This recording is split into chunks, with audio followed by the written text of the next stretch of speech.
Hello সবাইকে, সামান্যাজের আরেকটা ভিডিওতে নিয়ে চলে এসেছি দুর্দান্ত একটা রিজনেবল দিস। ঠিক আছে, জলের দামে ফলের রস যেটা হয় সেটাই কিন্তু একদম দিচ্ছি বস।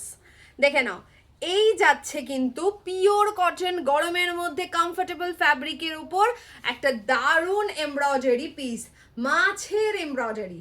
একটা কিন্তু কালার দেবো না, দেবো কিন্তু আরও তিনটে কালার। আর সাইজ নিয়ে তো কখনো ভাবতেই হবে না, সাইজ কিন্তু একদম আছে 44। তো ডাবল এক্সেল এ দিদিরা একদম লুটলো অফার। প্রাইস তো অবশ্যই বলবো, কিন্তু তার সাথে দেখে নাও কালারগুলো। প্রথমে রেড, তারপরে যাচ্ছে ব্ল্যাক, এই রকম সুন্দর ব্ল্যাক। তারপরের কালারটা দেখলে না একদম সেই লাফিয়ে লাফিয়ে বুকিং করবে। পরের কালার দেখো, এই যাচ্ছে পেস্তা গ্রিন কালার, মানে সেই কলা পাতার যে কালার হয় সেই কালার। তারপর দেখো সবার প্রিয় লাল সাদা কম্বিনেশন। এই কম্বিনেশনের কিন্তু কোনো তুলনা হয় না, সবসময় বলি। তো এই যাচ্ছে চারটে কালার, ঝটপট করে কিন্তু নিচের বুকিং নাম্বারে বুকিং করে ফেলো।